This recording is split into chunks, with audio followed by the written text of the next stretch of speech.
ಸ್ನೇಹಿತರೆ, ಎಲ್ರಿಗೂ ನಮಸ್ಕಾರ. ಕರ್ನಾಟಕ ಪಾಲಿಟಿಕ್ಸ್ ಅಂದ್ರೆ ಸುಮ್ಮನೆನಾ? ಇಲ್ಲಿ ದಿನಕ್ಕೊಂದು ಟ್ವಿಸ್ಟ್, ಗಂಟೆಗೊಂದು ಟರ್ನ್ ಇರುತ್ತೆ. ಇವತ್ತಿನ ಹಾಟ್ ಟಾಪಿಕ್ ಅಂದ್ರೆ ನಮ್ಮ ದಾವಣಗೆರೆ ಸೌತ್ ಉಪಚುನಾವಣೆಯ ಕಾಂಗ್ರೆಸ್ ಟಿಕೆಟ್ ಯಾರಿಗೆ ಸಿಕ್ಕಿದೆ ಅನ್ನೋದು. ಶಾಮನೂರು ಫ್ಯಾಮಿಲಿಯ 3ನೇ ತಲೆಮಾರು ಈಗ ಅಖಾಡಕ್ಕೆ ಇಳಿದಿದೆ. ಇದು ನೆಪೋಟಿಸಮ್ ಅಥವಾ ರಾಜಕೀಯ ಅನ್ನೋ ಹೆಸರಲ್ಲಿ ಫೇಕ್ ಸರ್ವಿಸಾ? ನಮ್ಮ ರಾಜ್ಯದ ಬೇರೆ ಯಾವೆಲ್ಲ ಫ್ಯಾಮಿಲಿಗಳು ಹೀಗೆ ತಲೆಮಾರಿನಿಂದ ಮೆಜಾರಿಟಿ ಸೀಟ್ ಹಿಡಿದುಕೊಂಡಿವೆ ಗೊತ್ತಾ? ಪೊಲಿಟಿಕಲ್ ಪಾರ್ಟಿಗಳು ಟಿಕೆಟ್ ಕೊಡುವಾಗ ಟ್ಯಾಲೆಂಟ್ ನೋಡ್ತಾರಾ ಅಥವಾ ಬರೀ ಫ್ಯಾಮಿಲಿ ಹಿಸ್ಟ್ರಿ ನೋಡ್ತಾರಾ? ಸೋಷಿಯಲ್ ಮೀಡಿಯಾದಲ್ಲಿ ಜನ ಈ ಬಗ್ಗೆ ಏನೆಲ್ಲ ಕಮೆಂಟ್ ಮಾಡ್ತಿದ್ದಾರೆ ಅಂತ ಕಂಪ್ಲೀಟ್ ಡೀಟೇಲ್ಸ್ ನೋಡ್ಕೊಂಡು ಬರೋಣ ಬನ್ನಿ.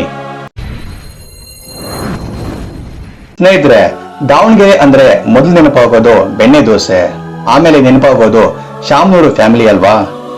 ಈಗ ಅಲ್ಲಿನ ಎಲೆಕ್ಷನ್ ಸೀನ್ ಫುಲ್ ಚೇಂಜ್ ಆಗಿದೆ. ಹಿರಿಯ ನಾಯಕ ಶಾಮನೂರು ಶಿವಶಂಕರಪ್ಪ ಅವರು ಇತ್ತೀಚೆಗೆ ತೀರ್ಕೊಂಡ ಮೇಲೆ ಈ ಕ್ಷೇತ್ರಕ್ಕೆ ಯಾರು ವಾರಸ್ದಾರ ಅಂತ ಎಲ್ಲರೂ ಕಾಯ್ತಿದ್ರು. ಈಗ ಫೈನಲ್ ಆಗಿ ಕಾಂಗ್ರೆಸ್ ಹೈಕಮಾಂಡ್ ಸಮರ್ಥ್ ಶಾಮನೂರು ಅವರಿಗೆ ಟಿಕೆಟ್ ಕನ್ಫರ್ಮ್ ಮಾಡಿದೆ. ಸಮರ್ಥ್ ಬೇರೆ ಯಾರು ಅಲ್ಲ, ನಮ್ಮ ತೋಟಗಾರಿಕಾ ಸಚಿವ ಎಸ್ ಮಲ್ಲಿಕಾರ್ಜುನ್ ಅವರ ಮಗ. ಅಂದ್ರೆ ಇವರ ಅಜ್ಜ, ಅಪ್ಪ, ಅಮ್ಮ ಎಲ್ಲರೂ ಕೂಡ ಪವರ್ಫುಲ್ ಪೊಸಿಷನ್ ಅಲ್ಲಿ ಇರುವಾಗಲೇ ಈಗ ಮಗನಿಗೂ ಕೂಡ ರೆಡ್ ಕಾರ್ಪೆಟ್ ವೆಲ್ಕಮ್ ಸಿಕ್ಕಿದೆ.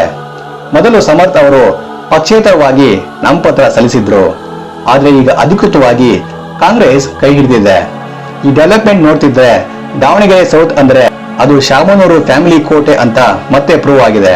ಕಾಂಗ್ರೆಸ್ ಪಾರ್ಟಿ ಕೂಡ ಬೇರೆ ಆಪ್ಷನ್ ಹುಡುಕದೆ ಇವರ ಫ್ಯಾಮಿಲಿಗೆ ಮನೆ ಹಾಕಿರೋದು ಫುಲ್ ವೈರಲ್ ಆಗ್ತಿದೆ. ಸ್ನೇಹಿತರೆ, ಬರೀ ಶಾಮನೂರು ಫ್ಯಾಮಿಲಿ ಅಷ್ಟೇ ಅಲ್ಲ, ನಮ್ಮ ಕರ್ನಾಟಕದಲ್ಲಿ ಈ ವಂಶ ಪಾರಂಪರ್ಯ ರಾಜಕೀಯ ಅನ್ನೋದು ನೆಕ್ಸ್ಟ್ ಲೆವೆಲ್ ನಲ್ಲಿದೆ. ಮೊದಲನೇದಾಗಿ JDS ಕಡೆ ನೋಡಿದ್ರೆ HD ದೇವೇಗೌಡರು, ಆಮೇಲೆ ಕುಮಾರಸ್ವಾಮಿ, ರೇವಣ್ಣ, ಈಗ ನಿಖಿಲ್ ಮತ್ತೆ ಪ್ರಜ್ವಲ್ ರೇವಣ್ಣ ಅಂತ 3ನೇ ತಲೆಮಾರು ಆಲ್ರೆಡಿ ಫೀಲ್ಡ್ ನಲ್ಲಿದೆ. ಇನ್ನು ಬಿಜೆಪಿ ಕಡೆ ಬಂದ್ರೆ BS ಯಡಿಯೂರಪ್ಪನವರು, ಅವರ ಮಕ್ಕಳಾದ BY ರಾಘವೇಂದ್ರ ಮತ್ತೆ BY ವಿಜಯೇಂದ್ರ ಅವರು ಸ್ಟ್ರಾಂಗ್ ಆಗಿದ್ದಾರೆ. ಶಿವಮೊಗ್ಗದ ಬಂಗಾರಪ್ಪ ಫ್ಯಾಮಿಲಿ ಕೂಡ ಅಷ್ಟೇ. ಬಂಗಾರಪ್ಪ ಅವರಿಂದ ಶುರುವಾಗಿ ಮಧು ಬಂಗಾರಪ್ಪ, ಕುಮಾರ್ ಬಂಗಾರಪ್ಪ ಮತ್ತೆ ಗೀತಾ ಶಿವರಾಜ್ ಕುಮಾರ್ ವರೆಗೂ ಕೂಡ ಪಾಲಿಟಿಕ್ಸ್ ನಲ್ಲಿ ಅವರದ್ದೇ ಆದ ಕದರ್ನ ತೋರಿಸಿದ್ದಾರೆ. ಉತ್ತರ ಕರ್ನಾಟಕದ ಕಡೆ ಖರ್ಗೆ ಫ್ಯಾಮಿಲಿ, ಜಾರಕಿಹೊಳಿ ಬ್ರದರ್ಸ್ ಅಥವಾ ಕತ್ತಿ ಫ್ಯಾಮಿಲಿ ನೋಡಿದ್ರೆ ಅಲ್ಲೂ ಫುಲ್ ಫ್ಯಾಮಿಲಿ ಪ್ಯಾಕೇಜ್ ಇದ್ದಂಗಿದೆ. ಈ ಫ್ಯಾಮಿಲಿಗಳ ಹತ್ರ ಎಷ್ಟು ಪವರ್ ಇದೆ ಅಂದ್ರೆ ಆಯಾ ಏರಿಯಾದಲ್ಲಿ ಇವರ ಪರ್ಮಿಷನ್ ಇಲ್ಲದೆ ಒಂದು ಎಲೆನೂ ಅಲ್ಲಾಡಲ್ಲ ಅನ್ಸುತ್ತೆ. ಇವರೆಲ್ಲರೂ ದಶಕಗಳಿಂದ ಪಾಲಿಟಿಕ್ಸ್ ನಲ್ಲಿ ಬೇರೂರಿದ್ದಾರೆ. ಹೊಸಬರಿಗೆ ಚಾನ್ಸ್ ಸಿಗೋದು ತುಂಬಾ ಕಷ್ಟದ ಮಾತು ಅಲ್ವಾ?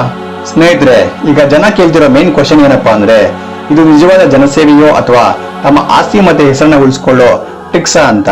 ರಾಜಕೀಯದಲ್ಲಿ ಒಂದು ಫ್ಯಾಮಿಲಿ ಕಂಟಿನ್ಯೂ ಆಗ್ತಿದೆ ಅಂದ್ರೆ ಅಲ್ಲಿ ಅವರ ಇನ್ಫ್ಲೂಯೆನ್ಸ್ ಮತ್ತೆ ಹಣದ ರಾಶಿ ದೊಡ್ಡ ರೋಲ್ ಪ್ಲೇ ಮಾಡುತ್ತೆ. ಟಿಕೆಟ್ ಕೊಡೋದು ಬರೀ ಸರ್ವಿಸ್ ನೋಡಿ ಅಲ್ಲ, ಅವರ ಹತ್ತಿರ ಇರೋ ಮನಿ ಪವರ್ ಮತ್ತೆ ಮಜಲ್ ಪವರ್ ನೋಡಿ ಅಂತ ಜನ ಹೇಳ್ತಾ ಇದ್ದಾರೆ. ಯಾಕಂದ್ರೆ ಎಲೆಕ್ಷನ್ ಅಲ್ಲಿ ಕೋಟಿ ಕೋಟಿ ಖರ್ಚು ಮಾಡೋಕೆ ಇಂಥ ಶ್ರೀಮಂತ ಫ್ಯಾಮಿಲಿಗಳೇ ಬೇಕು ಅಂತ ಪಾರ್ಟಿಗಳು ಡಿಸೈಡ್ ಮಾಡ್ತವೆ. ಶಾಮನೂರು ಫ್ಯಾಮಿಲಿ ವಿಚಾರಕ್ಕೆ ಬಂದ್ರೆ ಅವರು ಎಜುಕೇಶನ್ ಮತ್ತೆ ಇಂಡಸ್ಟ್ರಿ ಎರಡರಲ್ಲೂ ಕಿಂಗ್ ಮೇಕರ್ಸ್. ಸೊ ಅವರು ಪವರ್ಫುಲ್ ಸೀಟ್ ಹೋಗ್ಬಾರ್ದು ಅನ್ನೋದೇ ಮೇನ್ ಉದ್ದೇಶ ಇರುತ್ತೆ. ಇದನ್ನ ನೆಪೋಟಿಸಮ್ ಅಂತ ಕರೆದ್ರು ತಪ್ಪಿಲ್ಲ. ಯಾಕಂದ್ರೆ ಒಬ್ಬ ಸಾಮಾನ್ಯ ಕಾರ್ಯಕರ್ತ ಎಷ್ಟೇ ಕಷ್ಟಪಟ್ಟರು ಈ ಲೆವೆಲ್ಗೆ ಬೆಳೆಯೋದು ಈ ಕಾಲದಲ್ಲಿ ಇಂಪಾಸಿಬಲ್ ಅನ್ಸುತ್ತೆ. ಸೇವೆ ಅನ್ನೋದು ಕೇವಲ ಒಂದು ಮುಖವಾಡ ಆಗ್ಬಿಟ್ಟಿದೆ ಅಂತ ಸೋಷಿಯಲ್ ಮೀಡಿಯಾದಲ್ಲಿ ಸಖತ್ ಟ್ರೋಲ್ ಆಗ್ತಿದೆ. ಸ್ನೇಹಿತರೆ, ನೀವು ಅನ್ಕೋಬಹುದು ಪಾರ್ಟಿಗಳು ಇಂಟರ್ವ್ಯೂ ಮಾಡಿ ಟಿಕೆಟ್ ಕೊಡ್ತಾರಾ ಅಂತ. ಅದೇ ರಿಯಾಲಿಟಿ ಬೇರೆನೇ ಇದೆ. ಪೊಲಿಟಿಕಲ್ ಪಾರ್ಟಿಗಳಿಗೆ ಬೇಕಿರೋದು ಒಂದೇ ಒಂದು ವಿಷಯ, ಅದು ವಿನ್ ಎಬಿಲಿಟಿ. ಅಂದ್ರೆ ಯಾರು ನಿಂತರೆ ಗೆಲ್ತಾರೆ ಅನ್ನೋದು ಮಾತ್ರ ಅವರಿಗೆ ಮುಖ್ಯ.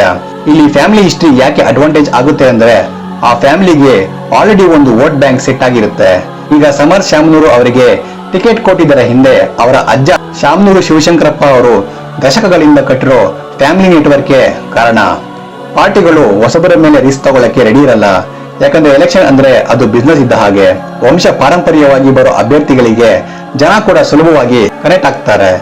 ಹಾಗಾಗಿ ಯಾರಿಗೆ ಜಾಸ್ತಿ ಇನ್ಫ್ಲೂಯೆನ್ಸ್ ಇರುತ್ತೋ, ಯಾರ ಹತ್ರ ಜಾಸ್ತಿ ಫಂಡ್ಸ್ ಇರುತ್ತೋ ಅವರಿಗೆ ಫ್ಯಾಮಿಲಿ ಹಿಸ್ಟ್ರಿ ನೋಡಿ ಟಿಕೆಟ್ ಫೈನಲ್ ಮಾಡ್ತಾರೆ.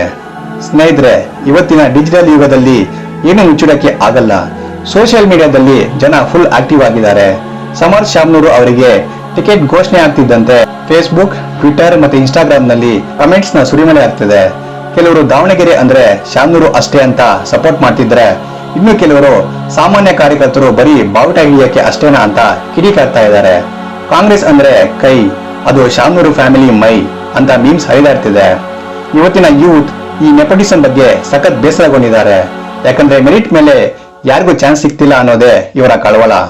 ಆದ್ರೆ ಇಷ್ಟೆಲ್ಲ ಟ್ರೋಲ್ ಆದ್ರೂ ಎಲೆಕ್ಷನ್ ಬಂದಾಗ ಜನ ಮತ್ತೆ ಅದೇ ಮುಖಗಳಿಗೆ ಓಟ್ ಹಾಕ್ತಾರೆ ಅನ್ನೋದು ಒಂದು ಕಹಿ ಸತ್ಯ.